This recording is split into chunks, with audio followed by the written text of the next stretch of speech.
Welcome to Effed Up, where OP nearly kills his client.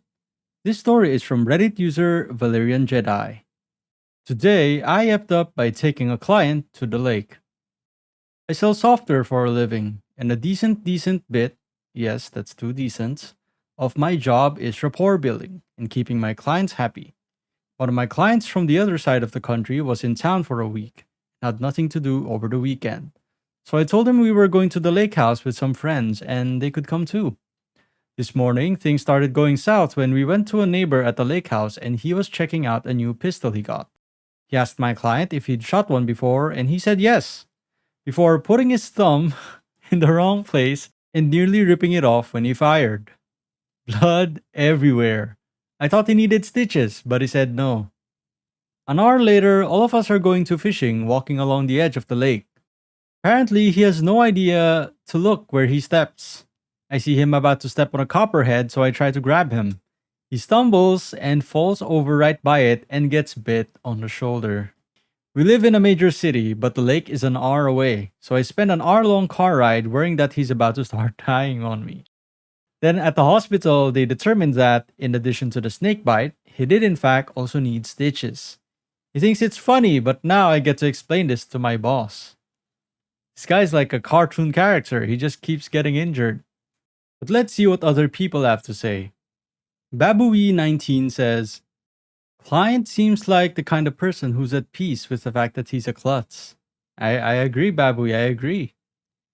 OP replies, he was certainly significantly more chill about it than most people would have been. Botboy141 replies, as a fellow sales guy, sounds like you made a new client for life. No F-ups here. Yeah, that's what I think as well. I mean, if you go through something like that with someone, I mean, I'm sure you'd have good rapport with that person, right? Pretty much made a friend for life. Nerd with Wit says, if you save someone's life, they are obligated to buy from you forever. I think it's in the Constitution. Ashamed Protein says, also, if a potential client's life is in your hands, they can't say no to the sale because of the implication. Sharenkov Radiator says, come on, OP was just following his company's Dennis sales system. D for demonstrate value of software, E for engage in business and pleasure, N navigate to lake house, N for neglect safety protocols, 5 for invite to risky activities, and S for survive dismissal and homelessness. A pretty good one. Fantomy555 replies, I saved your life, and without me, you'd be deceased, so it's only fair to say your life actually belongs to me now. Carl Bandit says, now, before you get to the hospital, I just need your signature here, here, and here on this 10-year contract. And that's one way to get a sale, I guess.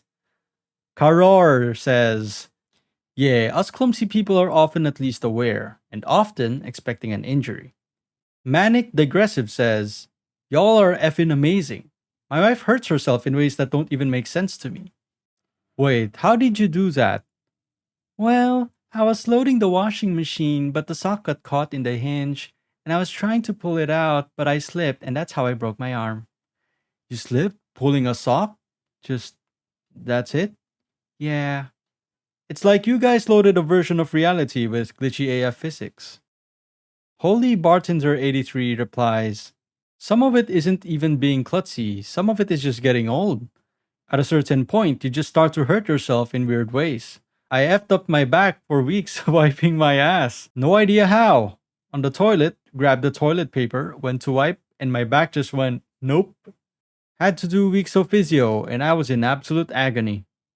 Capable Site 301 says, client seems like someone who wouldn't have lived to adulthood had he been born 100 years earlier. Well, if this guy's been getting injuries left and right like that, imagine if he just cuts himself in a random piece of metal, he'd get tetanus right away. North Necessa GF says, dude needs to be put in a bubble or something. How do you injure yourself that much in like an hour span? Libra00 says, as a lifelong klutz, yeah, crap happens, and it's often funny after the pain stops. Yeltnerb? Yeah, Yeltnerb.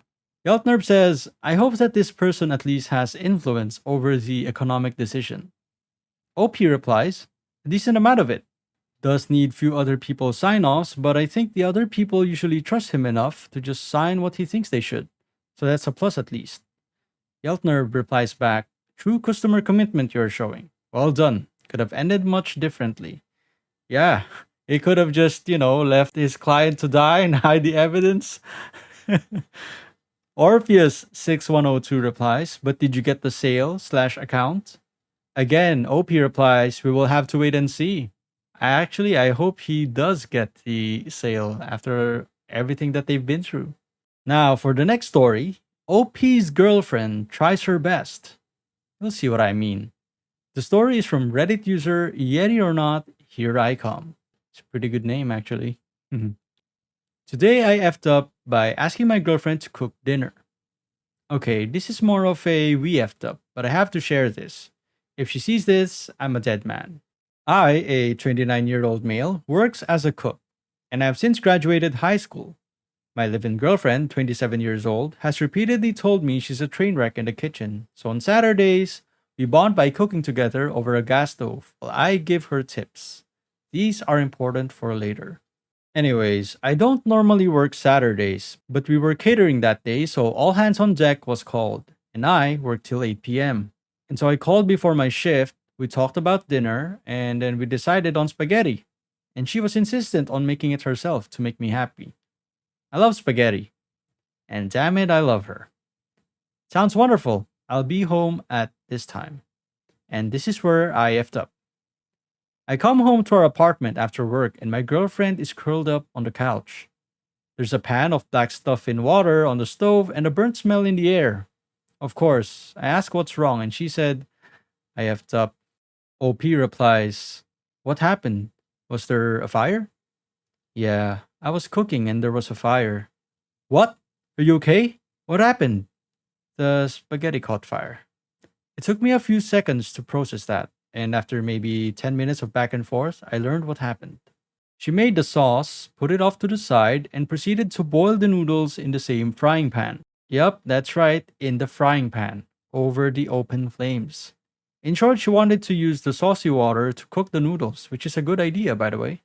Instead, she put the water in the frying pan and put the spaghetti noodles in like a wick on an incense plate.